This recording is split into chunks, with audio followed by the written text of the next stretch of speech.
Welcome to the Infowars Nightly News. It's Thursday, January the 3rd. I'm David Knight, and here are our top stories. Tonight, the age of cell phone cameras and live streaming video has placed extra scrutiny on the behavior of police. And Texas cop Nicholas Juarez will arrest you if you dare to film him. Then, the Bilderberg elite are also angry over constant exposure. And quick draw Obama goes for immigration reform and strict gun control as the battle for the Republic continues. Up next on the Infowars Nightly News.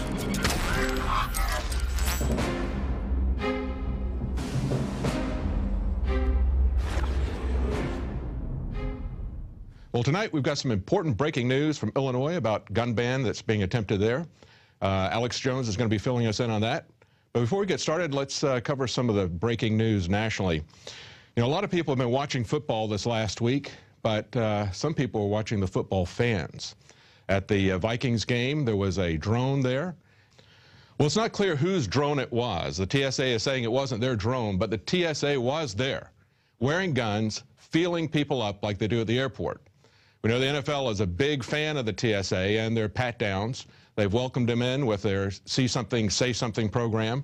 But this is kind of setting a new precedent. These are not law enforcement agents. They're not trained. They're not sworn. They're just given a uniform. And now they're carrying guns. And they're going to all kinds of public places. In the last year, they had over 9,000 checkpoints. As we've reported in the Viper program in Tennessee, they went through and they passed trucks through X-ray machines to test the trucks, as well as highway blocks. They're also putting TSA agents in concerts, that sort of thing. They are the transportation security agency. They are not just about airports. They're going to be everywhere if we don't stop them, and we have to stand up and stop them. Now, one of the things that we've seen is the police don't like to be filmed. They may watch us, but they don't like to be watched. We just had a man in Texas get arrested for filming a cop. Now, obviously, this cop has not gotten the memo that this is allowed. We've had the Supreme Court as well as the First Court of Appeals both ruled last year in 2012. They both ruled that we have the right to film police in public. They have no expectation of privacy.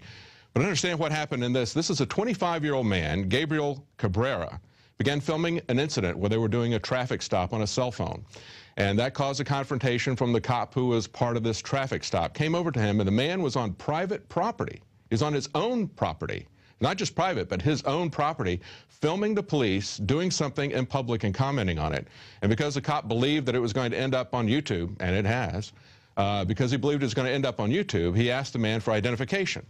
And Cabrera said, what law am I breaking? And he didn't have any law that he was breaking, but basically he arrested him because he wouldn't give him ID. Excuse me? Am I breaking am I doing any crimes? Your ID, sir. Am I committing any crimes? Your ID, sir, because if this ends up on YouTube or something like that. Sir, you're on private property, sir. I'm just letting you know right now. I'm letting you know right now, sir. You know right now you need to show me your ID. I don't have to show you either. I'm not committing any crimes, sir. Now you're under arrest. Okay. Now, the officer and the Texas police are saying that he didn't break any law, but they're appealing to the law, which is Section 3802, failure to identify. Now listen to this law. A person commits an offense if he intentionally refuses to give his name, residence, address, or date of birth to a peace officer who has lawfully arrested the person and requested the information. Now, this cop had not lawfully arrested this guy. He had not done anything wrong. He's standing on his own property, his own private property, filming what the police are doing in public. That is not a violation of anything he needs to be arrested for. And the cop arrested him for not giving him ID. Now, the law says that it's an offense if, after you've been arrested, you don't give the police that information. But in this case, that clearly didn't apply. Nevertheless, Assistant Police Chief Alberto Martinez told news station KRIS-TV that he didn't see anything wrong with the officer's actions. So yet again, we have the police who don't see anything wrong with what they're doing. Now, you know, someone else besides the police who don't like to be watched are the Bilderberg people. It wasn't that long ago that everybody said Bilderberg didn't exist except for a few people like Alex Jones and Infowars. Most people were not paying attention to him, and most people, if you talk to them about it, you get blank stares or they'd even scoff at you. Now they're getting so much attention that it's getting the Bilderberg people themselves upset. Headline here is Bilderberg elite angry over constant exposure. The elitists are furious about constant exposure. 2011 proved to be a bad year for Bilderberg. Despite choosing to host their conference halfway up a mountain in a remote Swiss resort of St. Moritz, hundreds of protesters were encamped right outside their hotel. Now, coming into America in 2012, Bilderberg was able to rely on tighter security and a compliant media that virtually blacklisted their presence. That's very easy to do. It seems like the American public is not nearly as awake as European public to this type of thing. In some respects, they're a little bit further along than we are in terms of oppression, because Goldman Sachs has been able to depose democratically elected premiers in Italy and in Greece, that sort of thing, and put Goldman Sachs bankers in their place. That hasn't happened here visibly yet. We know who pulls the strings behind the scenes, but the people there are seeing some of this. Maybe it's a little bit more obvious to them because they've seen a banker. Once we see a banker take somebody out of the Oval Office and just put themselves in that position, maybe people here will be a little bit more responsive to it at that time. But right now, most of the public is not aware of it as much in America as they are in Europe and other places. So they had a lot of press coverage there. They feel like they've been exposed, and you have to ask yourself, why do they act like they're a pastor who's trying to sneak into a topless bar when they go to these Bilderberg conferences? They're very much ashamed of what it is that they're doing. I think Jesus had a good commentary on it. He said, this is judgment, that light has come into the world, and men love the darkness rather than the light because their deeds are evil. The Bilderberg people know what they're doing. They know they're being watched. They don't like to be exposed, and neither do cops who are doing the wrong thing. You know, the cop who was up in Rochester, New York, that Jason Burmis filmed, he was not telling him to turn off the camera because he wasn't doing anything wrong. That officer was defending the Constitution. But when cops are doing the wrong thing, they don't like to be filmed, and neither does Bilderberg when they're being filmed. Well, we have some breaking news today about gun news on both the state level and Illinois that Alex is going to talk to us about in just a little bit. But there's also developments in national news. We've got in the Senate, the Democrats are about to push their nuclear option to enact Second Amendment legislation. Now, what does that mean? A nuclear option in this context means that they're going to try to game the rules so that they'll not be able to be a filibuster from those who oppose gun control. And if they do that, the gun owners of America, Larry Pratt, has warned us, this is where the fight is going to be. Because if they're able to shut down a filibuster, if they're able to change the rules so that all they have to do is get a simple majority, we are going to lose our gun rights. Well, it was just a week ago that Gallup released a new poll. And in that poll, they found a record number of Americans oppose a handgun ban. 74% against a handgun ban, and only 24% for that handgun ban. Now, the other thing that's interesting is if you look at this document, Cam, down at the bottom, and it got cut off here, but support for a ban on semi-automatic guns, what they called was, they didn't call it semi-automatic, they called it an assault rifle ban. Now, when you change the term from something that people know what it is, like a handgun, to something that is very subjective and could mean anything to anybody, and give it a scary name like an assault weapon, that goes then to 51% against a ban, even when you put it in those terms, 44% for the ban. So we still have the majority of people with us, even when you use these vague, scary terms that don't really mean anything, like assault weapon. But we shouldn't get too confident about that, because remember that Obamacare passed when the vast majority of people opposed that, because they're going to use these types of games, just like this nuclear option. And what that means is Democrats want a simple majority vote rather than a two-thirds majority or supermajority that is required to put down a filibuster.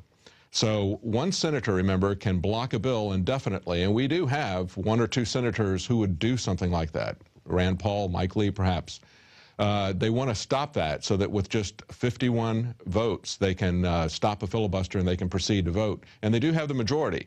And things are going to get worse as time goes on, as these new senators get sworn in, the Democrats are going to have an even larger majority. So watch for that type of gamesmanship. And we know that Obama has just come out and said that he's going to quickly go for immigration reform and gun control. Now, this is somebody from the Obama administration who was speaking on condition of anonymity. And he said that the White House plans to push forward quickly, not just on immigration reform, but on gun control laws as well. That's a report from the Huffington Post. And remember the kind of games that Obama played when he got the NDAA through. There's all types of things they can do. He ran that through, said he didn't want to sign it and didn't want it, and then it turns out that he had written major portions of it. He signed it on New Year's Eve when nobody was paying much attention. And then they will also do things like they can wait until people are on break, as they did at New Year's Eve. But with the Senate, remember, there's a lot of things coming up. The gun treaty, the UN arms trade treaty that was back in July, that is going to be coming back up again in March. And it doesn't require 2/3 of the senators to enact the treaty. The tricky thing is it only requires 2/3 of those who are present.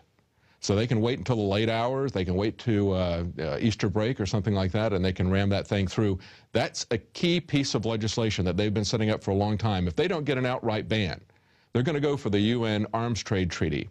And that's going to allow them to do registration and identification in a way and to a level of detail that they've never done before. Once they get that in, it's going to be a very simple thing for them or somebody else to confiscate all guns and to come after individual gun owners in great detail. And that's really what the UN ATT is about. It's about identification, and it's about registration, and they're doing it in the name of stopping arms from flowing across borders.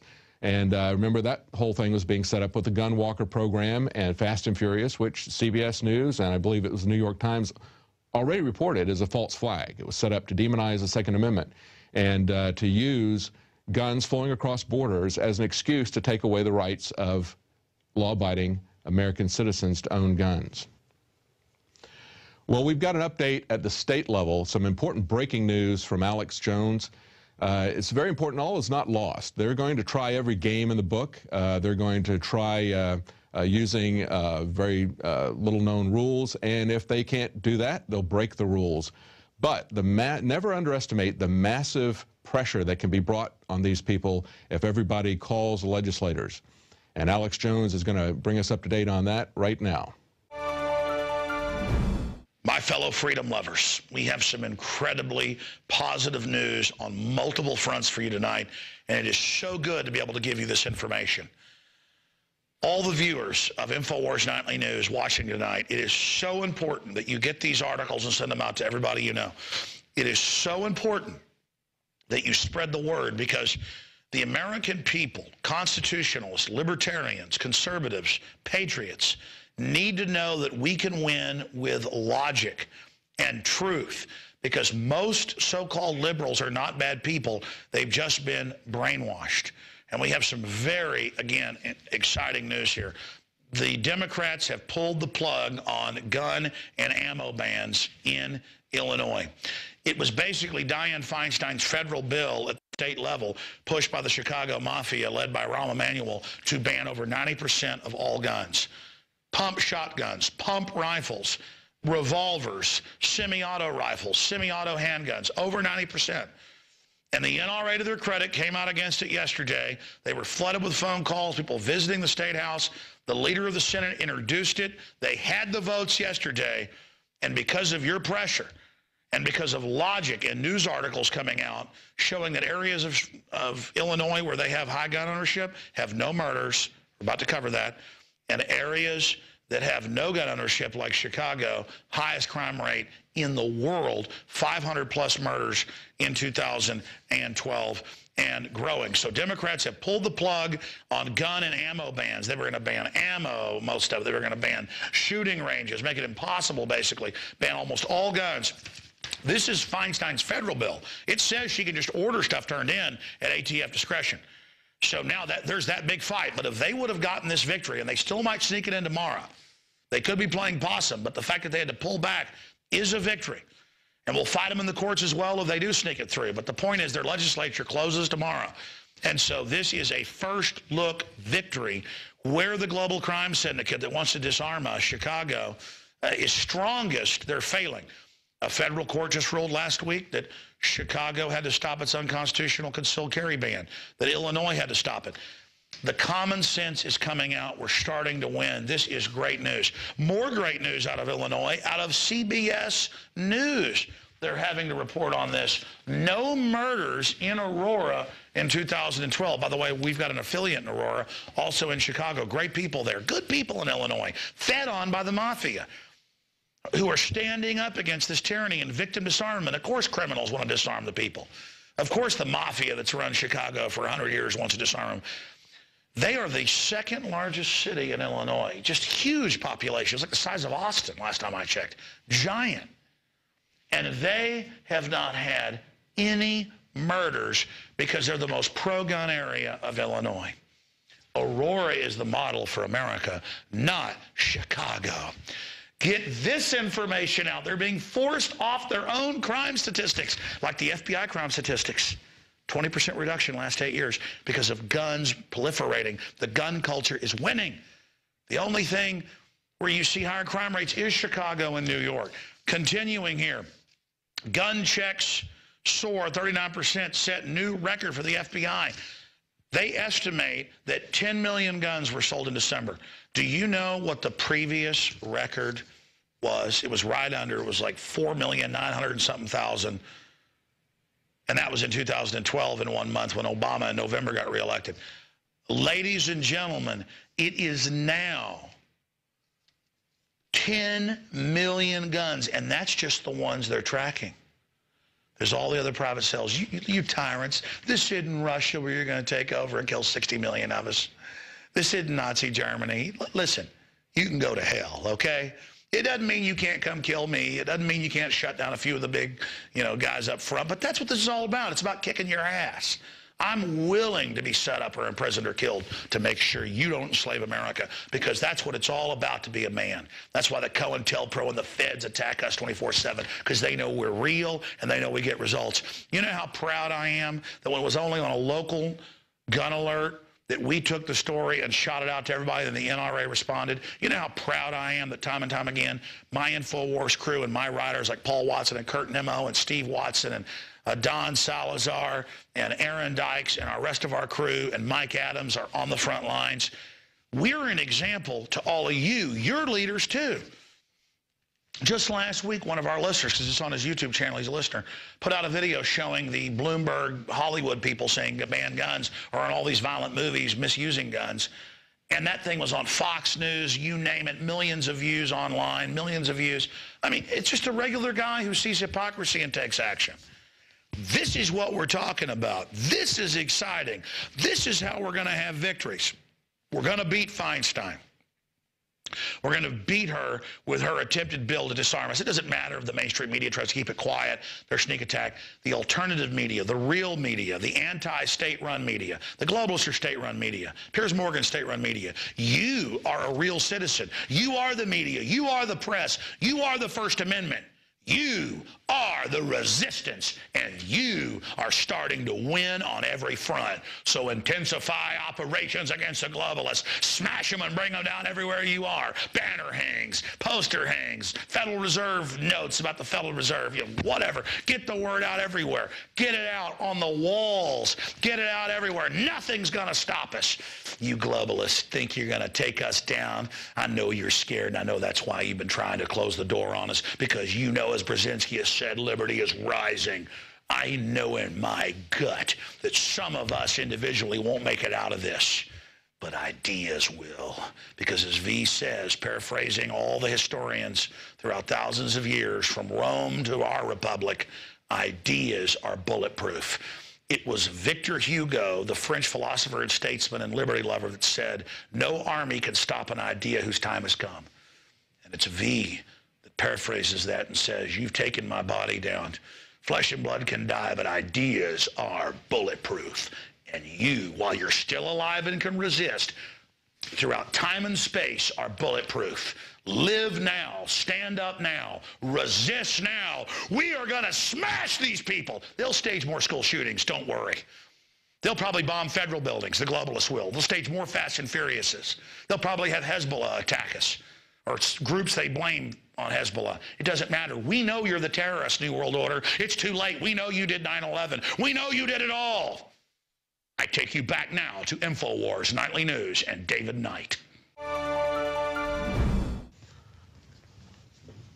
Wow, that was really powerful. And you know, the quote that we've got from Albert Einstein today really ties in with this.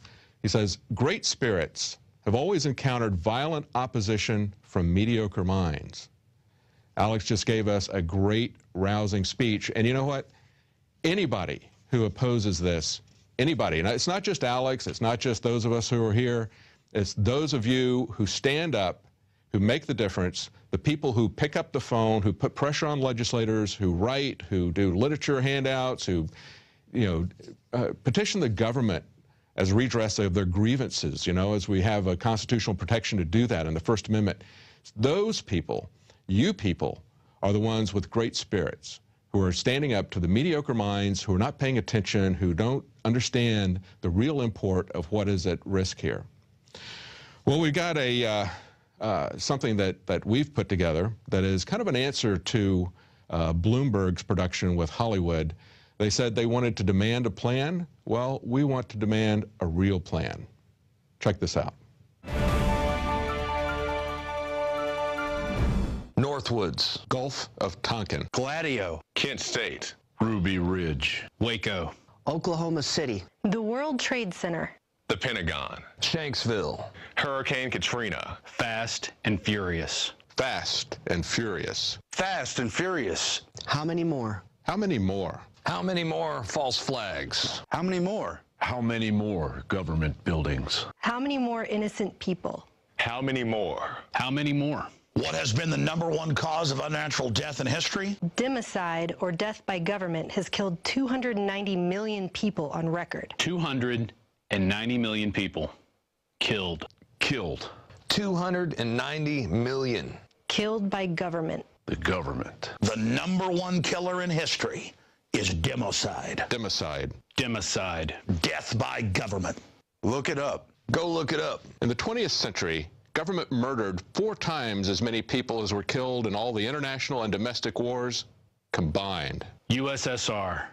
61,911,000 people killed. Hitler's Germany, nearly 21 million people killed. Japan's imperialism, nearly 6 million people killed. Western colonization killed over 50 million people. Pol Pot's Cambodia, funded by the U.S. government. 2 million people killed. China's Communist Party, as many as 76 million people killed between 1949 and 1987. And the list goes on and on. So now you know the most dangerous thing to you and your family in the world is government. Because mass murderers agree. Gun control works. Disarming citizens is democide. Disarming citizens is democide. Disarming people is democide. How many people have died because of Fast and Furious? No more false flags. Enough. Enough. It's enough. Now is the time. It's time. It's time to realize that when the government takes your guns, people die. It's time to realize the biggest threat to you and your family is government. It's time to recognize government is the greatest killer of all time. It's time. Demand a plan. Demand. Demand a plan. Demand a plan right now. As a free human being. As an American. As an American. As an American citizen. As a patriot. For your children. Demand to know why you and your children are forced into gun-free zones while government officials, celebrities, and their children are protected by armed guards. Demand they show you the word hunting in the Second Amendment. Demand to know why the government shipped thousands of guns to Mexican drug cartels. Demand our government stops blowing up federal buildings. Demand that our troops stop protecting opium fields in Afghanistan and come home. Demand the government stop this phony drug war. Demand to know why the Department of Homeland Security bought more than 1.6 billion hollow point bullets with our money. Demand our government stop poisoning our food supply with genetically modified organisms. Demand that President Obama stops killing innocent women and children all around the world with his illegal drone attacks. Demand an end to these unconstitutional wars. Demand that the TSA stop groping our genitals at the airport. Demand that the NSA stop illegally spying on all of us all the time. Demand that toxic fluoride be removed from the water supply. Demand our politicians uphold the Constitution and Bill of Rights as they swore to when they took office. It's time. It's time for our leaders to act like leaders. It's time for our leaders to read the Constitution. It's time for our leaders to obey the Constitution. The Constitution. The Constitution. Because a well-regulated militia with 10-round magazines wouldn't last very long. Demand an end to citizen disarmament. Government-sponsored terror. And democide. Democide. Death by government. Right now. Right now. Right now. We are sick and tired of our tyrannical government taking away our rights. Stop stealing our rights. Our rights. Our rights. How many more people does government have to kill? Enough. Enough. Enough already. Enough. Enough. Enough. Enough. Enough.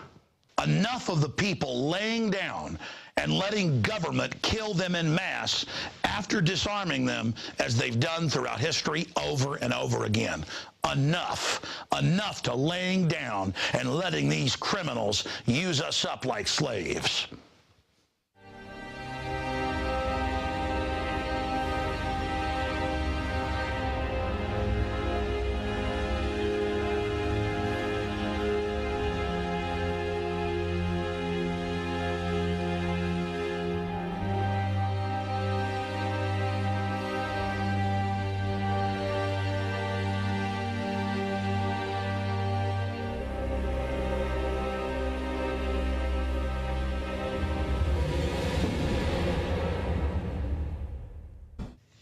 Well, welcome back.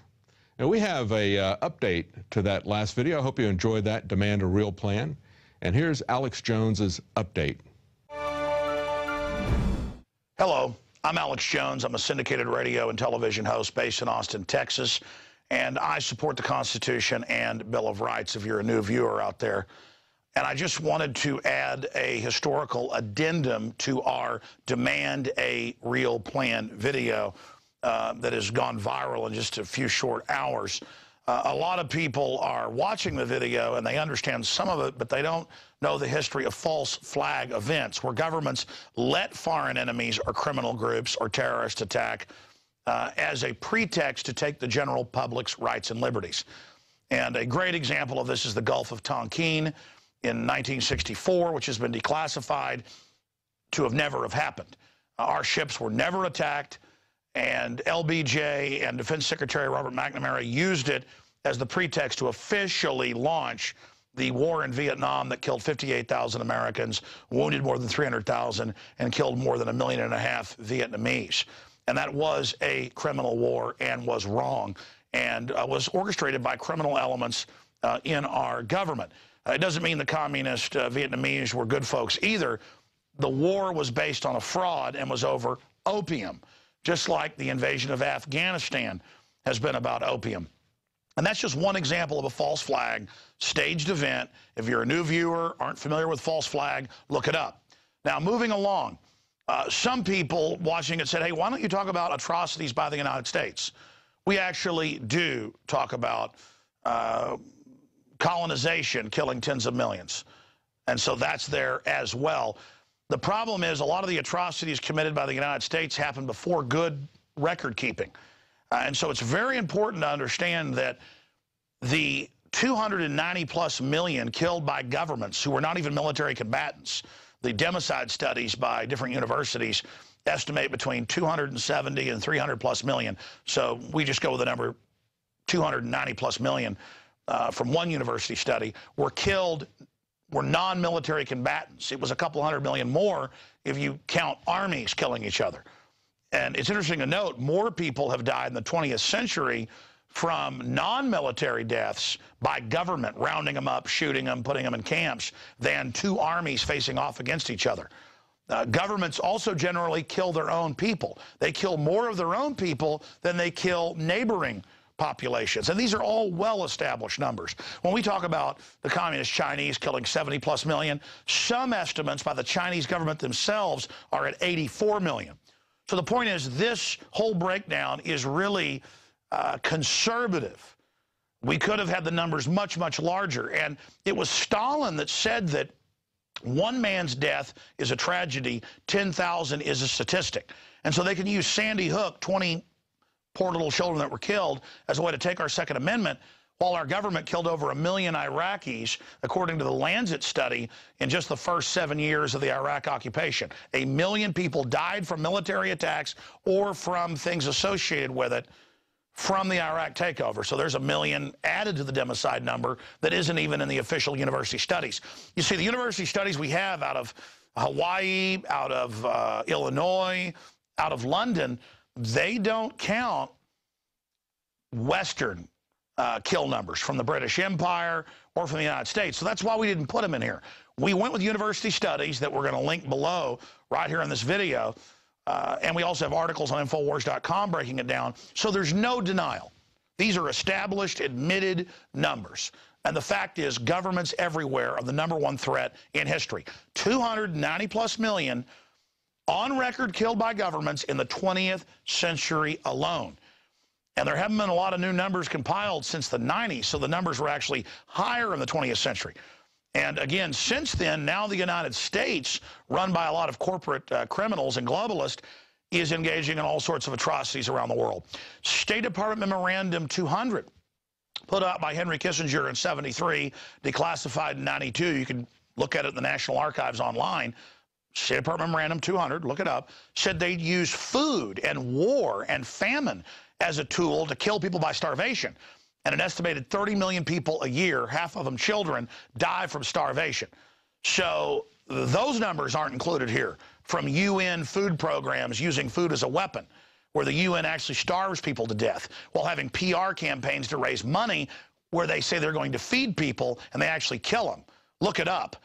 So again, yes, our peace, people are saying, it's worse than you say. You're right, it is. This is a shadow of what's really going on. But we went with what is admitted and confirmed even by the establishment. 290+ million killed in the 20th century. We're now 13 years into the 21st century, and globalists are warming up to make the last century look like a cakewalk. That's why we're here, engaged in demand in a real plan. We are demanding a real plan. And you say, well, what are the solutions? Call Congress, call talk radio, get a buzz going, file lawsuits against corrupt government. Never give up your guns. Demand an end of all these unconstitutional wars and illegal drone attacks in all these countries that violate international law, our own law, Geneva Convention. Bring back due process, the Constitution, the Republic. Don't submit to tyrannical government. Police tell you can't film them in public, get in their face about it, even if they arrest you. Defend the First Amendment. Realize that we are under tyranny more and more every day, and develop a healthy distrust of big government that our founders and every other intelligent philosopher and historian throughout history has warned you to not trust government. Get back to common sense and get local government taken over by good people, not foreign globalists. So that's the addendum to demand a real plan. And I think that all of you on YouTube and all of you watching this first on PrisonPlanet.tv and our nightly news, you should all go and produce your own Demand a Real Plan videos. In fact, I'm announcing here that we're going to have a new contest in the next month. It'll run for a month for $5,000 paid to the winner. I will judge it for whoever puts out the best Demand a Real Plan. And tomorrow on my syndicated radio show, I'm going to announce a $100,000 prize video. Why am I doing this? To get the word out, to empower you. We had a listener, because on his YouTube site, he says he's a listener, put out a video earlier this week, or actually last week, that's had millions of views, where they took the Demand a Plan Bloomberg Hollywood star thing, saying, oh, guns are evil, ban them, and edited in from movies every Hollywood star engaging in indiscriminate killing in movies that gives guns a bad name. And that thing's been seen by millions of people. See, that's why I do these contests, is to get you to go out and make new videos, or to inspire our listeners to not just say, hey, Alex, make a video about this. You go out and make the video. And if you don't know how, find a neighbor who knows how. It's not that hard. Engage the globalists. If we move against them, nothing can stop us. So, $5,000 prize. I'll be giving the details tomorrow. On a demand a real plan where you can win. We've had dozens of contests we've paid out on, some cases up to $15,000, and I'm going to announce a $100,000 contest. The details will be given tomorrow on the syndicated radio show, 11 a.m. Central, 12 noon Eastern, Infowars.com, and video streaming at prisonplanet.tv. Demand a real plan. My plan is 1776 worldwide. My plan is awaken the sleeping giant. My plan is to put the truth out and to inspire you to stand up and take action. That's the plan. That's the solution. You are the solution. If you're watching this transmission, you are the resistance. Well, as we talked about at the beginning of the news broadcast, there are good cops and there are bad cops. There are cops who don't like to be filmed because they're doing the wrong thing, and there are cops who know they're doing the right thing and they don't mind if they're being filmed. And David Ortiz has an update on good cops and bad cops. Reporting for Infowars Nightly News, I'm David Ortiz. If someone has been videotaped, it's usually easy to interpret what occurred on film. That's unless, of course, the person who was videotaped was an officer of the law. Recently, 2 law enforcement officers were caught red-handed on camera committing heinous acts. Yet despite this fact, neither of them were criminally prosecuted, and shockingly, both of them were commended by their superiors. So much for accountability. Meet Deputy Daniel Malukes of the Los Angeles County Sheriff's Department. In January 2012, the officer and his partner responded to a call that claimed a woman had attempted to punch a bus passenger in Bellflower, California. The woman who witnesses claimed was clearly mentally disabled was grabbed by the officers and as a result began shouting. Rather than asking the woman to sit down or forcefully making her sit down, Deputy Malukes decided to elbow her in the face. An action that witness Jeremy Green, a former military veteran, thought was completely abusive.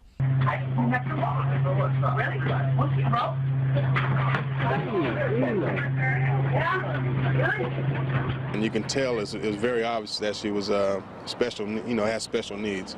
In the Army, they gave us extensive training for rules of engagement. There's proper protocols and different steps you take.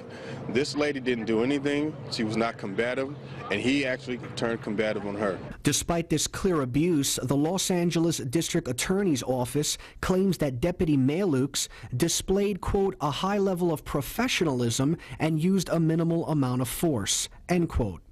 And if that wasn't offensive enough, it turns out Officer Daniel Malukes, who is still on the force, has been involved in 2 other lawsuits in recent years. One in which he and another officer were found guilty of racial profiling against a gentleman by the name of Adam Alarid and were ordered to pay an estimated $500,000 in damages, and a still pending case where Officer Malukes and other officers allegedly shot and killed an unarmed 23-year-old by the name of Dexter Luckett. If you would like to see the bus case reopen, reach out to LA County District Attorney Jackie Lacey and express your concerns over case number 321-97328. Now let's take a look at another bad cop. Meet Officer Jesse Zilge of the St. Paul, Minnesota Police Department. In August of 2012, he came into contact with Eric Hightower, an individual who had allegedly been making violent threats to his girlfriend. While Mr. Hightower was laying down on the ground, Officer Zilge took it upon himself to really subdue him by, well, kicking him in the face. Hightower, who was clearly hurt and angered by the brazen attack, was then maced and shoved into a car by several police officers. Recently, Olmsted County Attorney Mark Ostrom shockingly ruled that there was insufficient proof the officer used unreasonable force. If you would like to see this case appealed, reach out to the Minnesota State Attorney General's office. Despite the fact that these criminals with badges continue to roam the streets, it's important to note that there are some officers that condemn their actions. Individuals such as retired New York City police detectives Graham Weatherspoon and Carlton Berkeley, two individuals whose organization, Police Reform Organizing Project, is trying to make the public aware that police abuse is rampant and needs to stop. Under the guise of protecting people, people's rights are being violated. That's why stop and frisk has gotten so big. Under the guise of stopping crime. They're not stopping crime, they're committing crimes. If the police officer down is talking to you, I don't see why you can't cut your phone on, right? Film and audio tape the whole encounter. Also, if there's other people standing around, they should do the same thing. And if you do that, it will hold up in court. And here's one more hero cop by the name of Deputy Sheriff Stan Lennick of the Albany County Sheriff's Department. In November of 2012, two Infowars activists named Jason Burmis and Ashley Jessica were visiting the Albany International Airport to hand out anti-TSA flyers. While at the airport, they were harassed by the airport PR director, Doug Myers, who demanded they show him their ID, despite the fact they were filming on public property. That's when Deputy Sheriff Lennick jumped into action and protected their First Amendment rights. Okay, so that means we're doing it for, I told you who I am. Okay. I am Jason Burmis. Let me see your identification. I don't need to show you my identification. He doesn't have to show you his identification. Yeah, I'll tell you show who you I am. identification. I want his name. I just told you my name. Okay. My name is Jason Burmis. B-E-R-M-A-S, sir. I can't give it. I can't give you that. I can't give you that. Okay. To those last few officers, we salute you. Well, that's all for this edition of Bad Cop, Good Cop. I'm David Ortiz, reminding you that we are not against the law enforcement community, just law enforcement abuse. Well, welcome back. That's it for tonight's broadcast. Now, we hope that if you're watching this on somebody else's dime, we hope that maybe you'll consider pitching in and helping to pay for the bandwidth at Prison Planet TV. If you buy a membership, you can pass this out to another 10 people. At least 10 people at a time can be watching this. More than that, you can give that ID, your password to more than 10 people, but 10 people at a time can simultaneously stream this. We're just trying to help pay for the bandwidth and for operations. It costs a lot to run this operation. And we also have a new magazine, which just came out, the first magazine of 2013, and it asked the question, 2013, the year America dies. Will it be the year that America dies? That's kind of up to you. Will you help to get the information out? Will you help to change hearts and minds? Will you fight in the info war and help to support that?